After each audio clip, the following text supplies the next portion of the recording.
Welcome to the Oxygen Advantage podcast with your host, Oxygen Advantage founder Patrick McKeown. With the Oxygen Advantage podcast, we aim to show how functional breathing is an essential part of a healthy and well-balanced lifestyle. Each episode, we meet experts in their field from around the world and talk about their lives, their experiences, and how they learned the importance of breathing. Join us and get inspired. Get the Oxygen Advantage.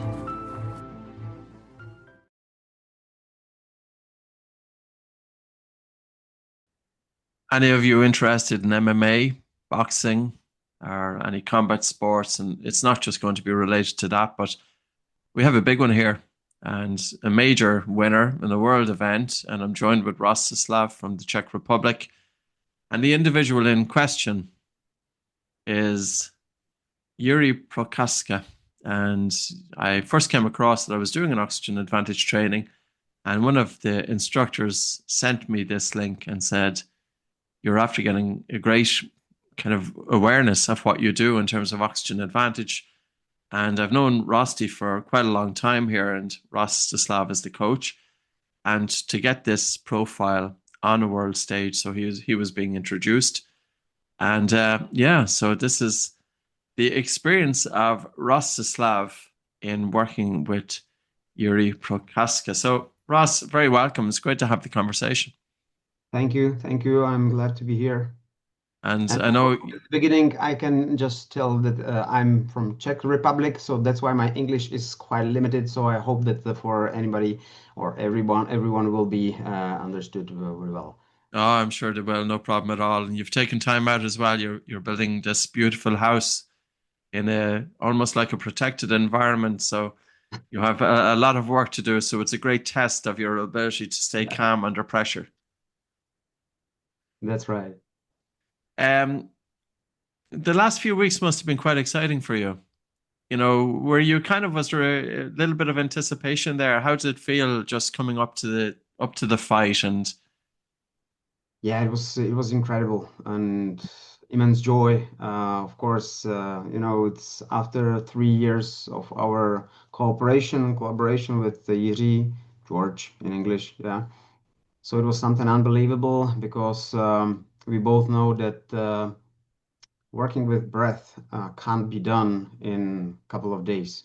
It's impossible in form of adaptation, in forms of cells adaptation, in form of performance, in form of stillness, in the form of anything that you can achieve. So it takes time, it takes discipline, it takes some steps that you have to do. And our steps were really about the focus on his way to just do what we both know that works and connect it with the practice, because talking about anything doesn't make any sense when the practice is missing. So that's why I don't want to talk a lot, but I spread the idea of the practice, because the practice is everything. And when you do it step by step, and it definitely change your state, change your health, change your performance, change your lifestyle, definitely will change your life. So if I get you correctly, you're more akin to demonstrating the practical. So you're literally putting the athletes through it so that they can feel it, that they can experience it, as opposed to the science or the theory behind it. Was that the case with Jiří? He found me at the festival 3 years ago because he was searching deeply within the breathing techniques. He was lost. He was knowing something about Wim Hof, and he was knowing something about some hyperventilation. He was knowing something about some meditation technique, but the functional techniques that can help step by step in his life, he didn't know. So he tried a lot of things, but nothing worked. That was the point. Nothing worked. And then he heard about me. He heard about my change because I have the genetic disorder, hypokalemic periodic paralysis. And using this style of life, by using the functional way of life in the sense of breathing, in the sense of calming the mind, in the sense of cooperation, movement and breath, speech and breath, sleep and breath, makes the difference in even in this disorder, which is genetically I have it, but it's not active. Yeah. So the change is because I changed the behavior to my body. And even this big problem, which was told not to be changed by anyone and is for the whole life, changed. Simply, it has changed. And because he was that time 3 years ago, he listened some information about using oxygen advantage techniques, Buteyko techniques. I have my own system, 5 pillars of health, which is connected with the oxygen advantage. As you know, we were talking about it many times. And these kind of change made sense for him, and that's why he came to me. We started to cooperate. I took him to some woods in Czech Republic. We did there the MBT. We did there some techniques just to show him what is possible and what he just think that is possible, which is definitely other point of view. And that was the first point that he found out that time, that it can be done other way that he thought before.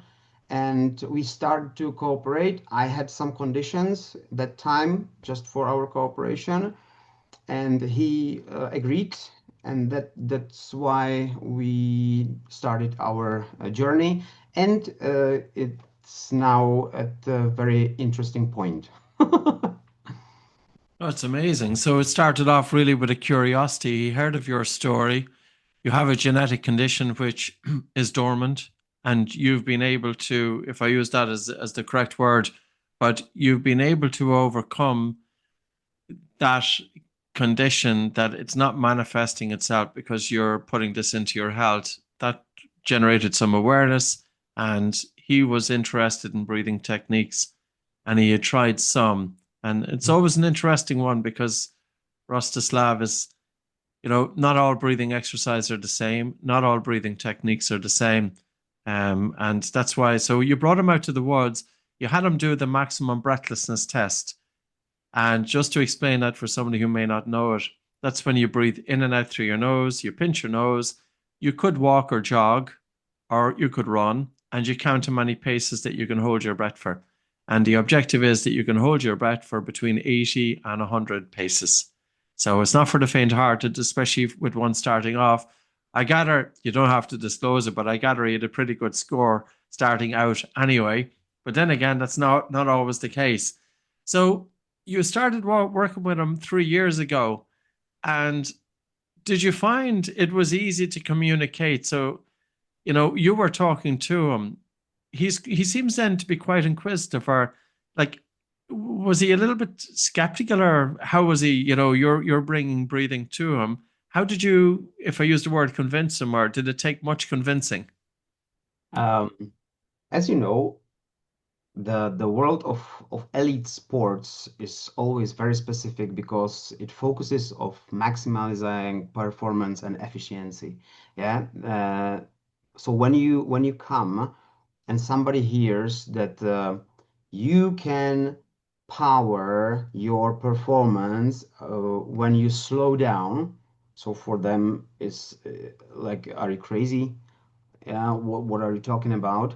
But the practice decides. Yeah, the practice is as I told all as I'm speaking all the time. When you want to convince only somebody that you are right and he's not, you are in a fight and nobody wins. So that's why I don't convince anyone, because for me it doesn't make any sense. I just work with the practice, and I, as Jiří Procházka and hundreds or thousands and thousands others, I leave them to come when they decide to come, not to convince them to come. So there's the difference in the energy. And when the person, even a sportsman or a doctor or a director of school or a logopedist or a psychiatrist or a physiotherapist, it doesn't make any difference, because all what is very important is that they trust in their own practice. They are open to practice it for more time for the future. So you don't have to convince them to do anything, because they know. That's why I do the broadcasting, the open broadcasting for free for anyone. The broadcasting are topic. Yeah, so all the broadcasting, I call them in Czech language dýchánky, because in Czech language breath is dech, and a little portion of dech is dýchánek, so it's a little portion, yeah, it's like a child. So that's these are the little portions, as in oxygen advantage or in Buteyko, yeah, little portions. So it makes sense for them to practice it in these broadcastings. And then when they try it, they found out that it works, the people that they want to, and they spread the idea to the other people. And that's the basic of this work, and that's why there are more than 200,000 people in Czech Republic and Slovak Republic connected with these, from the big conferences for doctors, as I told you, in a city of Prague. There were 270 doctors just listening how it works in connection with my genetic disability, and to send it to the others in connection with asthma, in connection with a lot of other possibilities how to solve it. And the same way was in the case of Jiří, because Jiří is very disciplined. He's very perceptive, open-minded person. And when you just allow to yourself to start some change, because you have to change everything when you want another result. Yeah, you can't do it the same way when you want other result. Yeah, so he noticed it, he understood it, and that's why it was simply to start after, even when the beginning was not so simple, because I prepared the protocols, yeah, a lot of papers and theory, and it didn't work, yeah. So I understood that way. Okay, so let's practice. And when we practiced, one by one, step by step, just using 2 or 3 techniques, not more, and to combine the sleep and the being the day and the night together, the behavior, it starts to work. That's why for me the most important is combination, your behavior to yourself during the day and during the night. None of the techniques will work when you don't understand this kind of behavior. You have to change it all. Yeah, and that totally makes sense. In other words, you're saying that breathing practice isn't just something that you do for a specific time during the day. It's literally you're looking at improving your breathing throughout the day, which will carry into throughout sleep. I think you make great points as well in terms of we never convince anybody that a person, when they feel ready, and normally they'll have done their homework anyway. They will have an idea about what they are going to, and they've selected you based on your work and your ability to put it out there. So yeah, great points. Nobody to convince. So in terms of the athletes there, so you spoke about sleep and you touched on being calm. What other kind of big wins were our athletes looking to get? So they're putting the oxygen advantage and they're putting your protocols into practice. And what are the main kind of aspects in terms of not just Yuri, but in general, the athletes that you're working with? What are they getting out of it? Yeah, we have on our web, 5 Pillars of Health, 5pz.cz, the part which is sport. It's connected with sport. And there are a lot of sportsmen and sports teams that we cooperate with. And Jiří Procházka is one of the sportsmen, one of the men that we are cooperating with, because I think that the problem of the professional sport, the top sport, is that the efficiency is so huge that the pleasure somewhere lost. The normality, being healthy by using some athlete techniques and use it for your normal life, that you sleep well, that you feel well, that you behave to yourself well, not only trained and feel very depressed after. It doesn't make any sense, yeah, to anyone. And that's why for me, the big win, the big success is to change these behavior in the professional sport, that they understand that it's not only about one moment to be the first one, but it's about the whole life and creating the very big quality of the life for the whole life. It's not only about the length of the life, but it's about the quality of the life. And we can for sure, we can say, and my changes on the cells layer in connection with the potassium and sodium pump in the muscle cells is answering in a normal way, that when I behave to myself in that way, that the oxygen can go to the cells because of the CO2 level in the blood. It takes some very simple biochemical reactions that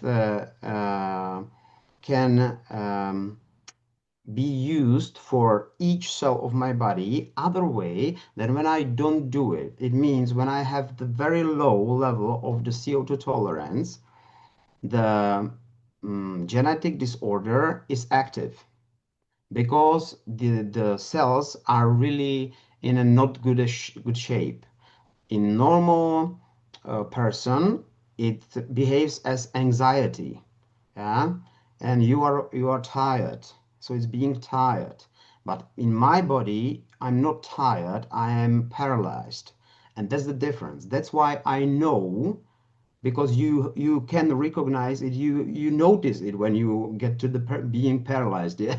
But normal person, when you are getting tired, you say, yeah, I'm getting tired, so yeah, so I get some sleep and it will be good, yeah. But and it won't be good, because the conditions are still very, very bad for your cell's life.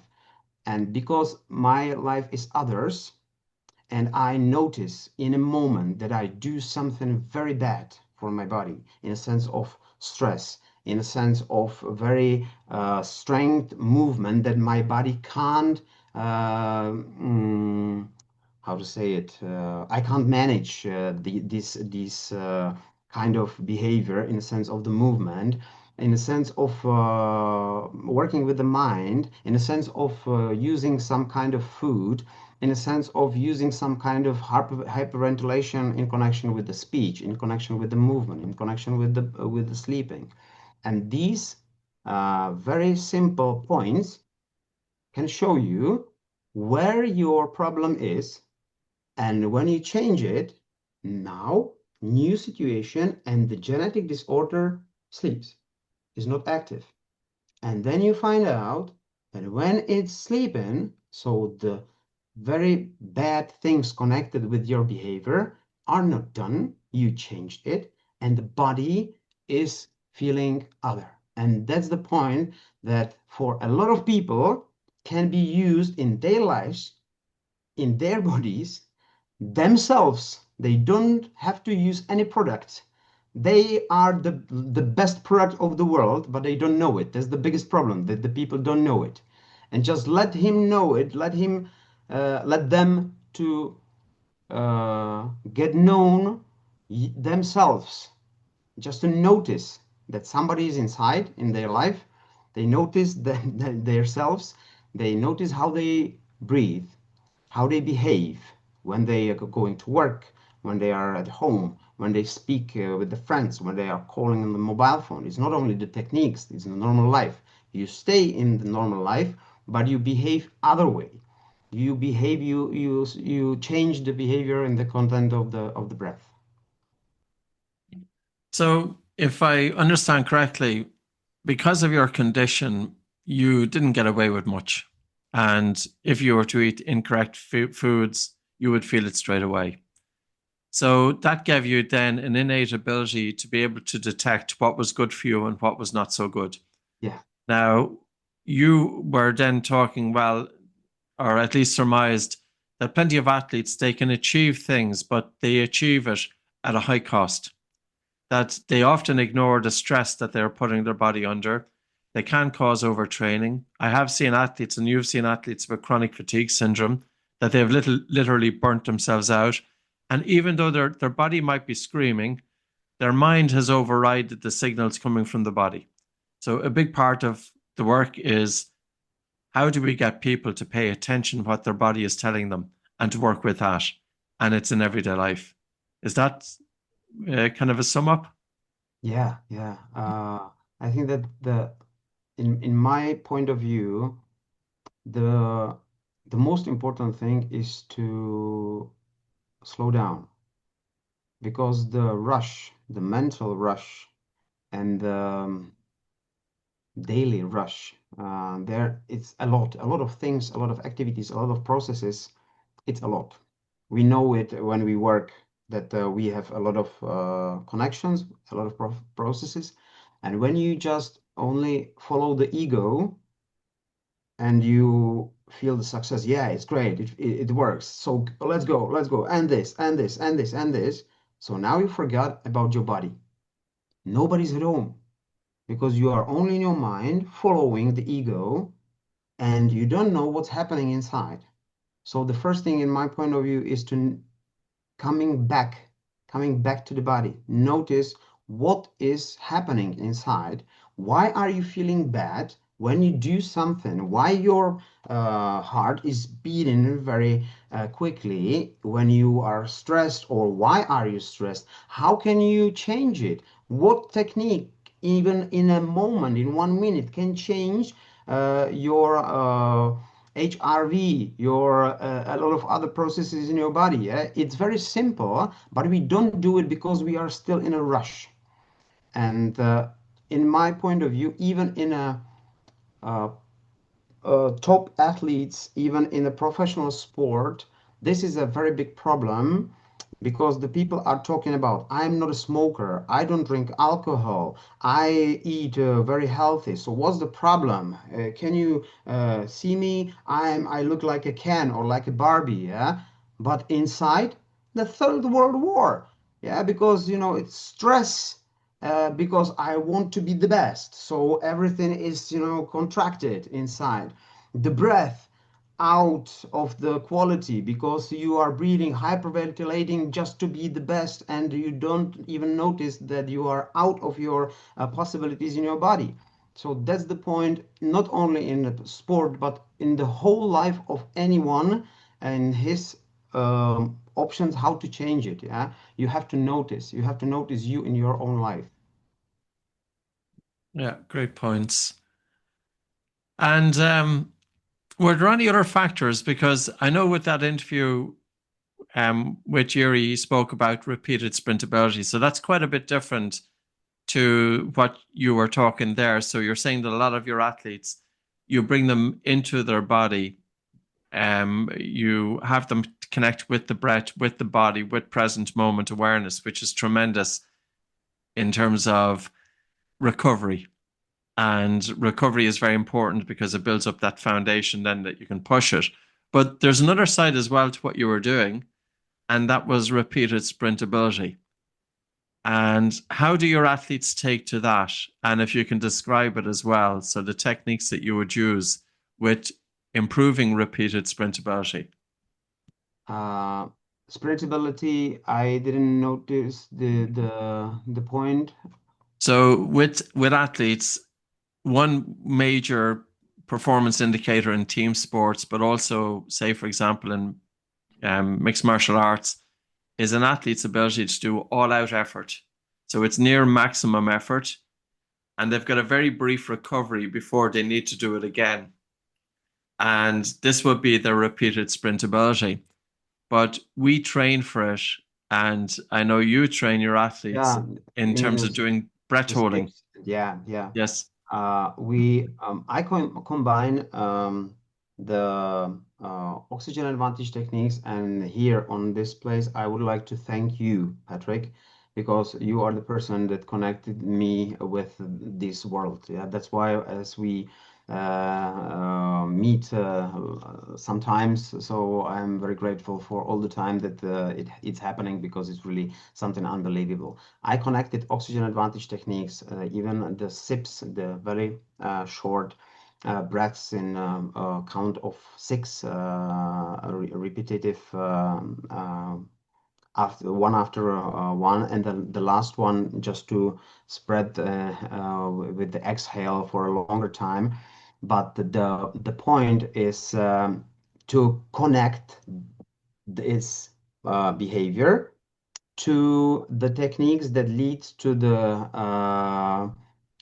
maximalizing usage of the oxygen from the breath, from the blood, and from the lungs to maximizing the ability to put some hemoglobin to the blood. So I use just the triangle, as you really very good know how to do it, and it works very simple way. The first point is to um, get the hematocrit higher by some techniques that we use. It can be the altitude simulation, high altitude simulation. It can be shark fin techniques. It can be, I use some fusions because I found out that it works, for example, in the breath pyramids, very interesting way when you use it in a way to increase and slowly decrease some possibilities in the steps, or even in the run, or even when you stay calm and you just do the breath holds. So the connections between the performance and increasing the level of the hematocrit, increasing the ability of the blood using the oxygen for the cells. So it means the CO2 tolerance. For example, in Jiří Procházka, the beginning was 16 seconds. Now we are at 47 seconds. 47, yeah. So it's his bold score now. So the increase is about 30 seconds, yeah.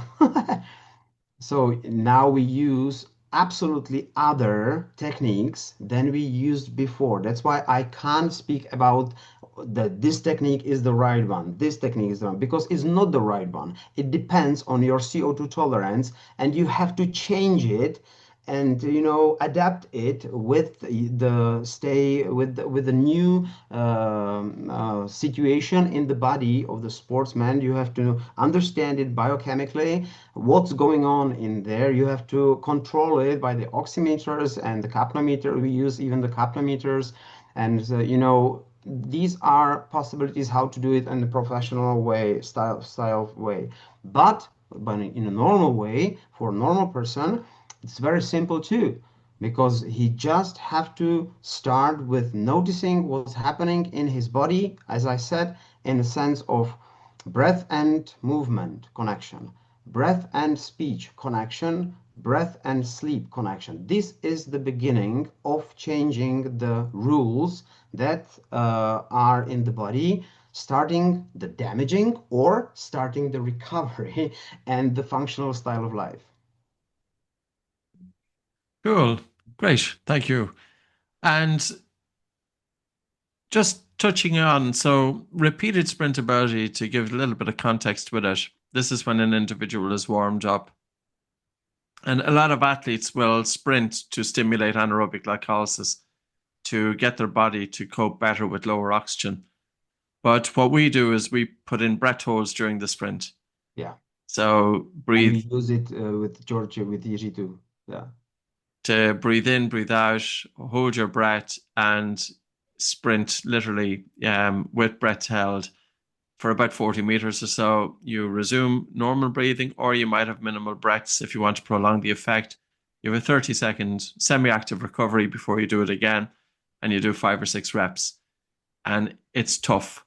It's as tough as it gets in terms of you're adding sprinting, hypoxia, and high carbon dioxide all in one. And it's a major psychological stressor because of the air hunger. And it's also a physiological stressor because you're exposing your body to low oxygen and you're activating a stress response. Yeah. So it's almost that it's two opposites of the same coin. You talked about recovery, rest, connecting with the body, connecting with the breath, improving sleep. And now we have the absolute opposite, which is turning everything upside down. It's causing the body to make adaptations. But what you were saying is that it's when an athlete's foundational breathing is improving that we can start steering them into the stressor exercises, and not to do it straight off the bat. Yeah. So as a very good example is when we start with Jiří 3 years ago, the sprints were only 40 meters and it was 5 times. Yeah. Now we do 120 meters and it's 10 times. And we use it in connection with the breath pyramids, with the maximal pulses, with the sequentials from Buteyko, because I fuse it just for Jiří to make it for the body. One day, very hard, in the sense of hypercapnic and hypoxic training, and the other way just to make it calmer but intensive too, but without the movement, and just train in the stillness, the reduction of the breath when the body can do it, not in connection with the movement, and manage it very well. And these changing the conditions make some very little other point of discomfort in the body. It's called hormesis, but it's really very, very useful point of changing the active point and the recovery point. And both points, as you said, are the two sides of one coin, because both, when are doing functional way, helps and are connected one to the other. So that's why I'm really happy. I'm very pleased that these things are even happening, that it works, that the people understand it more and more, even in other, not only in sports, but a lot of other professions, a lot of other very specific parts of work with the children, with very old people. We have very big successes with the senior sportsmen. They have a lot of medals from the senior I don't know, sportsmen from around the world, the athletes and so on.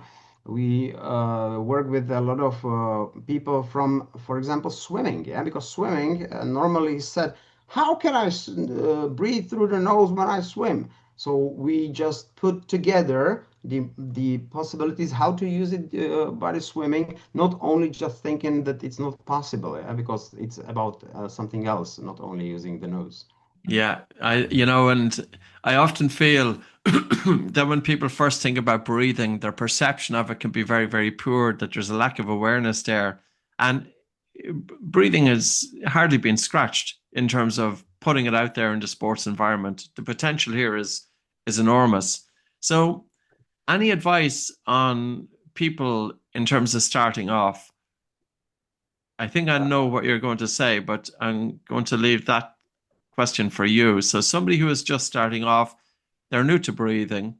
There's a huge, enormous potential there, but of course we don't want to dive. Well, maybe some people do want to dive in head first, or do you dip your toes into the water? So what would you advise somebody starting off? As we were talking before, we can talk about a lot of techniques. Yeah, it's possibility. We know that they are existing and they are helpful, definitely. But in my point of view, as I said, the techniques can't help when you don't change your attitude, your style of life, your level of relationship to yourself. Yeah, you have to change both the day and night, as we said. What means? Because somebody say, what does it mean? Yeah, it means that you don't use your nose for breathing, but you just notice how to use your nose for breathing in connection with the processes that you are doing with your body all the time. Because it's not about using the nose, it's about using the style of breath with your nose. And then you can think in what your body is allowed to do, what can be done without hyperventilation, then it's okay. When you are somewhere that you are hyperventilating, you are stressing yourself too much, don't do it to yourself and try to be in an adapt zone. Where is the point of the hormesis that we're talking about? And you can adapt the body to a bigger or higher level of the CO2 tolerance. That's the way it works. When you just want to jump over the adaptation, you can go just to one point and it's shock. The body is only shocked. It's not going to be adapted to a new version of itself. It's only a shock. So you can't shorten your way. It takes time, as the very important things in life all the time takes time. When you see the child and it's starting to using the steps, it can't be done in a week. It takes time because it's connected with the synapses, with the neurons. You have to do it for some times. When the child is starting to speak, it's not about 2 weeks. It's about half a year, for example. And in my point of view is not to be in that processes only for 2 weeks, but start the change minimum of 3 months. Then after this change, you can start noticing, you can start talking what's going to happen after. But before this time, you can't change so much, so many things. And if you just want to be very quick in your life and you want to make it better earlier, that's your problem. Because the mind is still very quick and she wants to change your life very quick, just only for one thing, because you want not to use the functional way after. You don't want to continue, you just want to do something, then stop and go to the pub and don't to behave yourself functional way. So that's why you have to change your thinking, that the noticing and taking care of your body, of your breath, of your mind, of your being is the best way, is the best trip that you can ever do. And you can go to Maldives, you can go to all the places around the world, but when you are not at home in your own body, you won't be feeling well anywhere in the world. So that's why I think that this is the first point. Slow down, notice, and practice. These are 3 points that will be good for starting in my point of view. Pleasure. Thank you very much, Ross. I really enjoyed the conversation, and the best of luck to the athletes that you're working with, and very much specifically with Jiří. And yeah, let's stay in touch. For people, I'm sure you're on social media. How can people hear of you? So my social media I can tell it, but before I would like to thank you once more again, Patrick, because your job is incredible. Nobody knows. I think that nobody knows how much work it takes to do it in such a huge way of the materials that we can, all the master instructors of oxygen advantage can use. That it's the evidence-based medicine, very specific way of working, and it takes time. It takes a lot of energy. So that's not only about my social networks, but it's about your job. It's about your work, Patrick. It connects the people around the world in connection with the functional breathing. And when somebody wants to see my work, it's on a YouTube channel, Rostislav Václavek. It's on our websites, five in number, PZ, 5 pillars of health, but health in Czech Republic is zdraví, so 5pz.cz. And we have the Facebook groups, and there are a lot of situations. There are tens of thousands of people sharing their successes and inspiring the others to do the good job for their lives. So, and we have the very successful book, change your life, change your breath, and the things start to happen. And this is a very big pleasure for me, because this is the point of sending the information to the people that don't use on the internet, and they start to work with themselves even in their lives this way too. So all the stuff can be done around the world. Everybody can change it with himself or herself in his life or her life. Great stuff, and thanks very much for the kind words there, Ross. So Thank you. That was super. Thank you very much. Thank you. Bye-bye. Thank you for listening to the Oxygen Advantage podcast. If you liked what you heard, please subscribe and maybe take the time to leave us a review. The Oxygen Advantage podcast is available from all your podcast providers.